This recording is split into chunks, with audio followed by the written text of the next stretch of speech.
আমাকে অনেক ভিসা নিয়ে প্রশ্ন করে, এই ভিসার উত্তরগুলো আমি কেন আমার কমেন্টস বক্সে দেই না।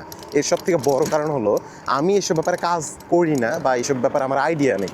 আপনার একটা কথা জিজ্ঞাসা করি, ধরেন আপনাকে যদি ডাক্তারের কাছে ইঞ্জিনিয়ারের প্রশ্ন করে আর ইঞ্জিনিয়ারের কাছে ডাক্তারের প্রশ্ন করে, তার কি একজন আরেকজনের উত্তর দিতে পারবে?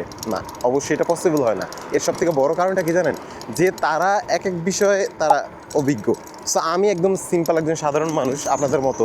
আমি ডেলি লাইফে ঘুরি ফুরি এবং ভিডিও করি, হ্যাঁ। আর আমার রাস্তা আপনার রাস্তা এক নাও হতে পারে। আমি যখন আসছি তখন আমার যে সিস্টেম ছিল আপনাদের সিস্টেম এক নাও হতে পারে। আর আমার এই চ্যানেল বলেন বা যা আমি তৈরি করেছি, এগুলো এই যে ছোটো ছোটো ডেলি লাইফে যে আমি ঘোরাঘুরি করি, এগুলো আপনাদেরকে দেখাই। অনেকে আছে দেখতে পারে না বা অনেকের কাছে সময় হয় না এরকম ঘুরে ঘুরে দেখার, সেটা ইটালিতে থাকুক বা বাংলাদেশে থাকুক। সো এই হলো আমার টার্গেট অডিয়েন্স। তাদের কাছে আমি আসলে এই ভিডিওগুলো পৌঁছানোর চেষ্টা করি বা এই তাদের জন্য ভিডিওগুলো বানাই।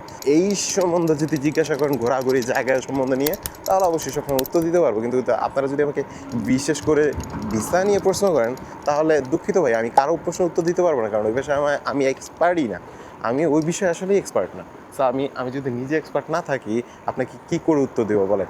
আমি জানি ঘোরাফেরা মানুষ কোথায় কী লিভিং করতেছে, এখন আমি ওইটা নিয়ে রিসার্চ করি না বা ওখানে আমি চলাফেরা করি না, ওই বিষয়ে আমি জানি না।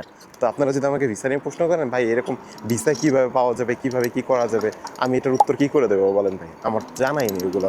সো ভিসা নিয়ে প্রশ্ন করলে আসলেই ওগুলো উত্তর দেওয়ার মতো না। সো আমাকে ভিসা নিয়ে কোনো প্রশ্ন করেন না। বাদ বাকি ডেলি লাইফের এই দেশের যদি কোনো কিছু ইটারে জানা থাকে, যদি আমাকে জিজ্ঞাসা করেন, তাহলে আমি হয়তো ছোটোখাটো কোনো একটা উত্তর দিতে পারবো যদি আমার জানা থাকে। আর তার থেকে বড় কথা হলো, আমি আপনাদের কখনো মানে না জেনে বা না বুঝে কোনো হুটহাট করে কোনো রং ইনফরমেশন আমি দেই না, যেটা আমার পেজের উপরে বা আমার চ্যানেলের উপরে ইমপ্যাক্ট করতে পারে।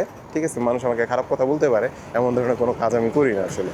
আর এই দেশের আরেকটু আইনগত দিক দিয়েও এইসব থেকে দূরে থাকা খুবই ভালো। যে আপনি যদি এই ধরেন ইটালিতে সুন্দর মতো বসবাস করতে চান, তাহলে এই যে ভিসা দালালি ট্যাং এসব থেকে আপনাকে অনেকটা দূরে থাকতে হবে। এটা আপনার ভালো, কারণ এখানে আমাদের আপনাকে কখন আপনাকে ট্র্যাকিং করে আপনাকে কী করা হচ্ছে আপনি নিজেও বুঝতে পারবেন না। হুট করে দেখবেন বাসার সামনে আপনাকে এসে পুলিশে ধরে ফেলছে, আপনার কাগজটা বাদ হয়ে যাবে।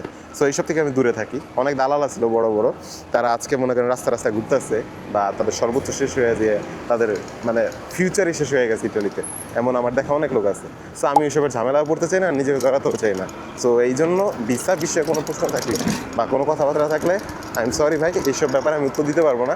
সো ইনশাল্লাহ। আর যদি ঘোরাফেরা এই ইটালি ডেলি লাইফ ব্যাপারে, কাজ বাজ কীভাবে, বাসা বাড়ি, এগুলো নিয়ে যদি কোনো প্রশ্ন থাকে, তাহলে আমাকে করতে পারেন। আমি এনি টাইম আপনার প্রশ্ন উত্তর দেবো, যে কোনো সময় ইনশাআল্লাহ। তো দেখা হচ্ছে নেক্সট ভিডিওতে। ভালো থাকবেন, সুস্থ থাকবেন।